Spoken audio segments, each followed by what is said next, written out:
যুক্তরাজ্যের the London ক্লিনিকে চিকিৎসা নিয়ে ছেলে তারেক রহমানের বাসায় ফিরেছেন বিএনপির চেয়ারপারসন বেগম খালেদা জিয়া।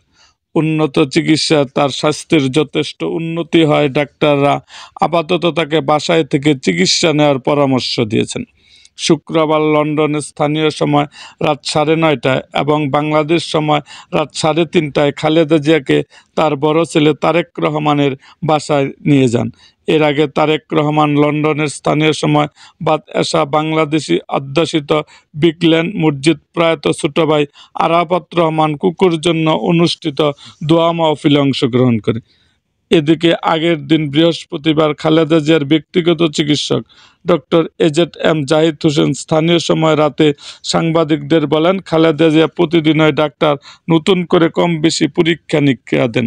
সব রিপোর্টে শুক্রবার রাতের মধ্যে হাতে আসবে।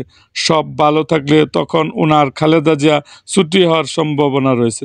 যদি ডাক্তাররা তাকে ছুটি দেন, তিনি সার্বক্ষণিকভাবে প্রফেসর প্যাট্রিক কেনেডি ও জেনিফার ক্রসের সার্বিক তত্ত্বাবধানে চিকিৎসাধীন থাকবেন।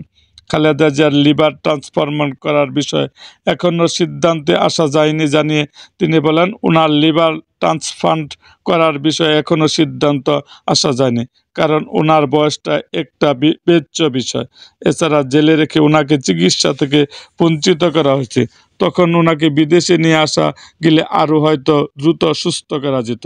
এখন আমাদের চিকিৎসকদের বক্তব্য হচ্ছে, আগে হলে হয়তো ওনার লিভার ট্রান্সপ্লান্ট করা যেত। তিনি বলেন, ঔষধের মাধ্যমে ওনার যে চিকিৎসা চলছে তা অব্যাহত রাখার জন্য সব চিকিৎসক একমত এবং সেই অনুযায়ী চিকিৎসা চলবে।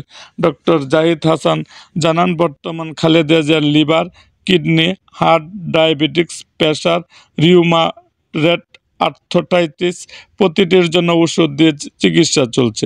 আপাতত ওষুধের মাধ্যমেই তার চিকিৎসা চলবে।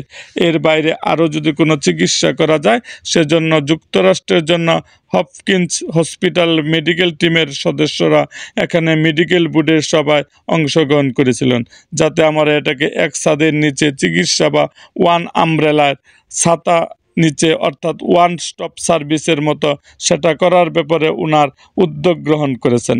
এদিকে লন্ডন দ্য ক্লিনিকে চিকিৎসাধীন থাকা অবস্থায় ডাক্তারের পরামর্শে খালেদা জিয়াকে প্রতিদিন বাসা থেকে খাবার নিয়ে দেওয়া হতো। ছেলের তারেক রহমান, পুত্রবধূ জুবাইদা রহমান, নাতনি ব্যারিস্টার জাইমা রহমান, প্রয়াত ছোট ছেলে আরাফাত রহমান, কুকুর স্ত্রী শর্মিলা রহমান স্মৃতি, দুই কন্যা জাফিয়া ও জাহিয়া রহমান তাকে নিয়মিত দেখাশোনা করতেন। এছাড়া যুক্তরাষ্ট্র বিএনপির সভাপতি ও চেয়ারপারসনের উপদেষ্টা মালেক, সাধারণ সম্পাদক কয়সর আহমেদ প্রতিদিন হাসপাতালে উপস্থিত থাকতেন।